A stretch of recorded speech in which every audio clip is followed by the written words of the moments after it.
Hey guys, I said I'd do this in the last upload, and I found a real fat bag, and it's adorable. There's like 17 chapters, so they're gonna be occupied for a while. It's called The Legend of Benja and Bacca. Now, it may sound weird, and this one actually has a description, so I thought I'd just read it.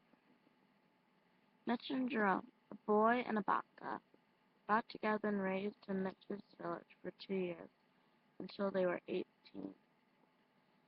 The tragedy struck Mitch's parents and village and killed and burned. Now left with only each other, the two boys go on an adventure to find friendship, happiness, the truth, and realize their feelings for each other. Like I said, it's a Merle or ASF Canadian. That's a new one. ASF Canadian. I think I like that. Alright, Chapter 1. Fresh Beginnings. The heavy rain found the earth of Minecraft, yeah. Water coasting to the surface of every biome.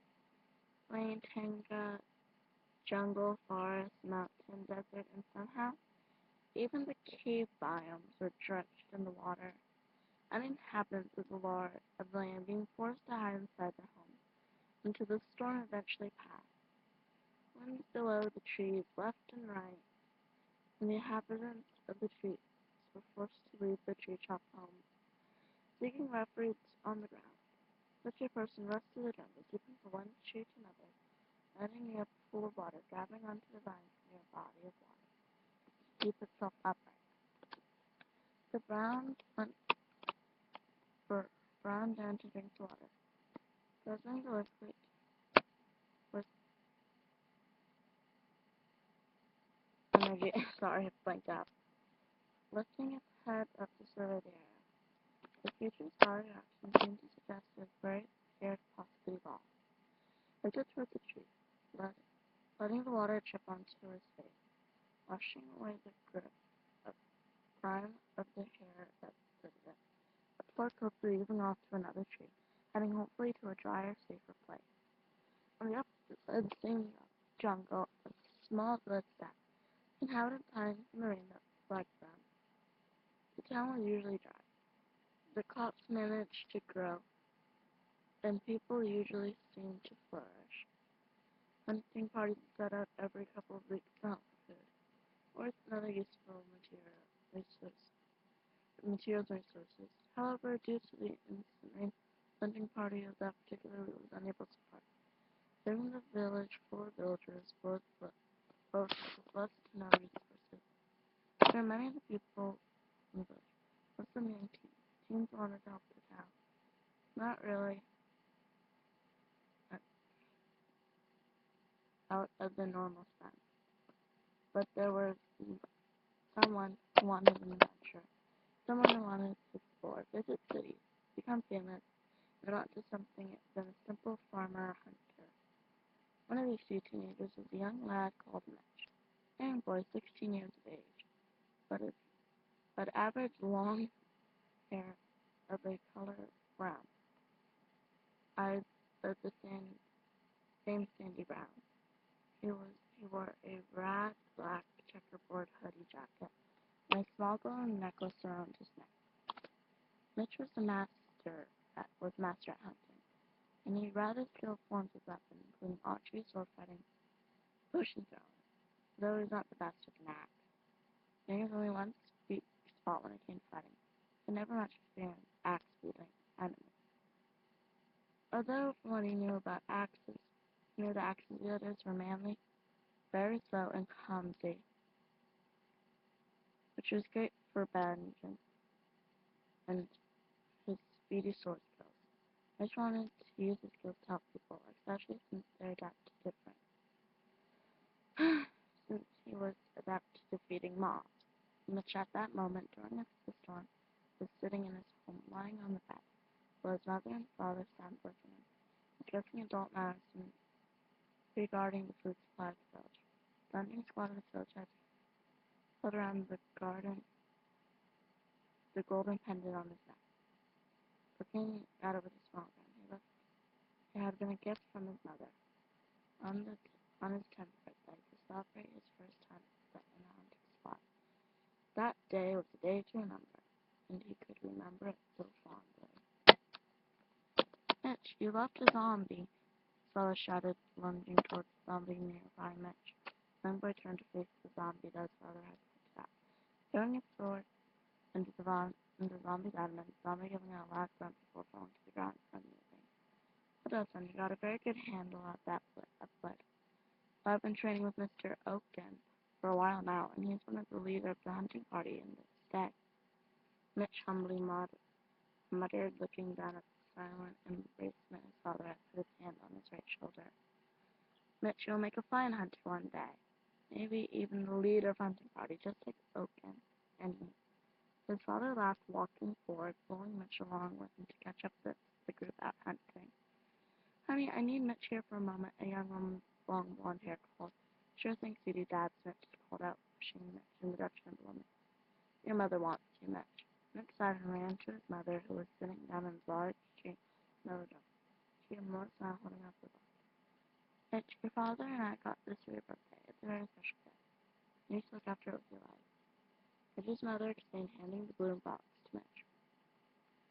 He quickly tore open the lid, revealing a sparkling gold necklace, glittering in the rays of the sunlight from the canopy of the tree. It's beautiful, amazing, Mitch said. This is awesome. I'm glad you like it, honey. Now get back to work. You still need more food for the town. His mother started pushing Mitch back towards the untiring group. See you later. Mitch walked back towards the hunting group to continue the hunt, and nothing was uneventful happened.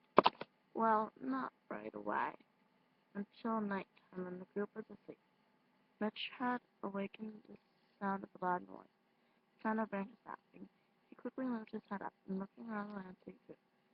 Nearby the edge of the jungle, a tall tree stood high. Mitch turned to his own saw. He had the finger pointing at them through the group. It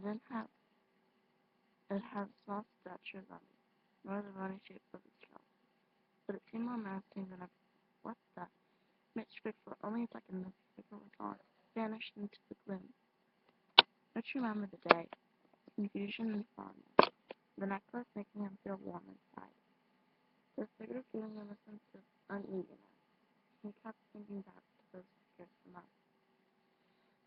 After the incident, didn't dismiss the silly dream, but he thought of those creatures coming to him one day. It scared him beyond belief. Mitch, can you come here, please? His mother called from the living room. Mitch sighed, jumped off the bed, pulling his necklace inside of his jacket, before pushing off towards the door to the room his parents were currently sitting. Mitch, we need you to take this package to Mr. Oakley near the jungle. Sure thing, I love the rain, Mitch laughed, taking a small package from his mother, quickly turning towards the door, grabbing his iron sword from next to the door. See you later! Mitch opened the door and walked down into the darkness, the storm raging, and only made his way to the gravel path, towards the edge of the town. Mr. Oakley's house was right near the jungle, right where the moths would probably be hiding. He needed to hurry before any dangerous moths or Pacific creepers had him seen it. Looked down at the house of the village, noticing where everything was so he could find the jungle. He stumbled through the dark streets, the rain suddenly picking up as he reached the field. Mr. Oakley's house was only just visible, on the other side of the field, right underneath the first shades of leaves in the jungle. The old swordsman was an eccentric one, always researching ancient beasts, myths, and legends. He always wanted to hunt these kinds of mysteries, and that's why he was such an avid hunter, being the leader of the hunting party for 20 years. Before giving the title to Mitch's father, he needed to be ready to combat to the worst of the worst, in his search of interesting things. I hope he's in. I can't leave the package outside, and if I go back, Dad'll kill me. Outside, Mrs. Oakley's house was quite paced. He hopped up the stairs, noticing a piece of paper just stood the way of the water. First, and then inside. The bed reads his notes. I'm in the forest, speaking soon from Leslie Chewbacca. Something I have been searching for a long time. If you urgently need me, I should be in a clearing next to a large tree with branches that make a face shape. Great, now I have to go find the man. Mitch gone running to the forest, full speed, leaving the that was chapter 1 of the Legend of Bacca. The first chapter had little dialogue, so you're like, gaps, because I'm reading really quickly through this, because it's a lot, but yeah, I'm not like so good. Like I don't read out loud a lot, like just for this channel. But anyway, besides that, hope you guys enjoyed. This was Legend of Benja and Bacca, Chapter 1. I'll leave a link in the description to the fanfic. See you guys later.